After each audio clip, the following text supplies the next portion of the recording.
আসসালামু আলাইকুম ওরহমতুল্লাহি ওবরাকাতুহ। আলহামদুলিল্লাহ ওসসালাতু ওয়াসসালামু আলা রাসূলিল্লাহ ওয়া আলা আলিহি ওয়া আসহাবিহি ওয়া মান ওয়ালা, আম্মা বাদ। সুপ্রিয় দর্শক শ্রোতা ভাই বোন, অনেকেই আমাদের কাছে জানতে চান যে কোনো ছেলে অথবা মেয়ে একে অন্যকে যদি পছন্দ করেন, ভালো লাগে এবং তারা কোনো প্রকার সম্পর্কে জড়ানো ছাড়া শুধুমাত্র আল্লাহর কাছে দোয়া করেন সেই কাঙ্ক্ষিত এবং পছন্দ হওয়া মানুষটিকে পাওয়ার জন্য, তার সঙ্গে বিবাহ যেন আল্লাহ রাব্বুল আলামিন সহজ করে দেন, ব্যবস্থা করে দেন, এরকম দোয়া করা তাদের জন্য জায়েজ আছে কি না।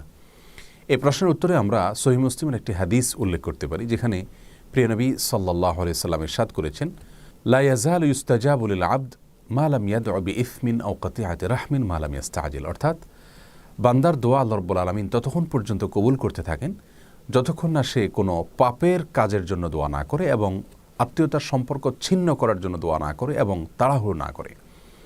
তার মানে দোয়ার ক্ষেত্রে শুধুমাত্র তিনটি ক্ষেত্রে দোয়া করার নিষেধাজ্ঞা রয়েছে। প্রথমত, যে কোনো পাপের কাজের জন্য আল্লাহর কাছে দোয়া করা যাবে না। দ্বিতীয়ত, আত্মীয়তার সম্পর্ক ছিন্ন করার জন্য আল্লাহর কাছে দোয়া এবং প্রার্থনা করা যাবে না। এবং তৃতীয়ত, দোয়ার ক্ষেত্রে তাড়াহুড়ো করা যাবে না। এই তিনটি ছাড়া যে কোনো দোয়া আল্লাহর কাছে পেশ করা যেতে পারে।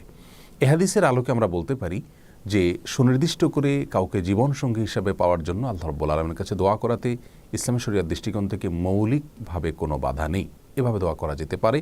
তবে ইসলামী শরিয়া সেক্ষেত্রে একজন মুসলিমকে পরামর্শ দেয় তিনি যেন আল্লাহর কাছে কিছুটা শর্ত জুড়ে দিয়ে কোনো নির্দিষ্ট ব্যক্তিকে জীবনসঙ্গী হিসাবে পাওয়ার দোয়া করেন।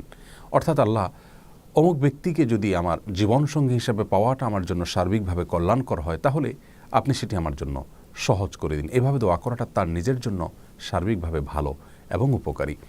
আল্লাহ রাব্বুল আলামিন কোরআনে কারিমে বলেছেন, ওয়া আসা আন তুহিব্বু শাইআন ওয়া হুয়া কুরহুল লাকুম।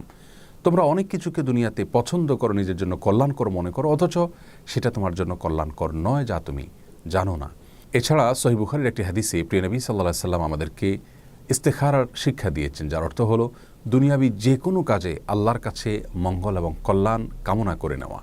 সে দোয়ার একটি অংশ হলো ওয়াকদুর লিয়াল খাইর হাইসু কান সুম্মা রদনি বিহি, যার অর্থ হলো, আল্লাহ আমার জন্য কল্যাণ যেখানে লেখা আছে আপনি সেই ফয়সালাটাই করুন এবং সেই ফয়সালা যেন আমি মন থেকে মেনে নিতে পারি, আমার মন যেন সন্তুষ্ট চিত্তে গ্রহণ করে নেয়, সেরকম তৌফিক আমাকে নসিব করুন। অতএব নির্দিষ্ট কোনো ব্যক্তিকে জীবনসঙ্গী হিসেবে পাওয়ার জন্য আল্লাহর কাছে দোয়া করাতে ইসলাম শরিয়াতে কোনো প্রকার বাধা নেই। তবে শর্ত জড়ে দিয়ে যদি এভাবে দোয়া করা হয়, আল্লাহ তার সঙ্গে বিবাহে যদি আমার কল্যাণ লেখা থাকে, তাহলে আমার জন্য সেটিকে সহজ করে দিন, অন্যথায় আমার মন থেকে তাকে মুছে দিন। এরকম দোয়া করাটা বেশি উপকারী এবং কল্যাণকর। আর কোনো অবস্থাতেই তার সঙ্গে হারাম সম্পর্কে জড়ানোর বিষয়ে আল্লাহর কাছে দোয়া করা যাবে না, তাহলে সেটি গুনাহের কারণ হবে। আল্লাহ তাআলা সব ক্ষেত্রে আমাদেরকে তার সমস্ত নির্দেশগুলোকে মেনে চলার তৌফিক দান করুন। আসসালামু আলাইকুম ওয়া রাহমাতুল্লাহি ওয়া বারাকাতুহু।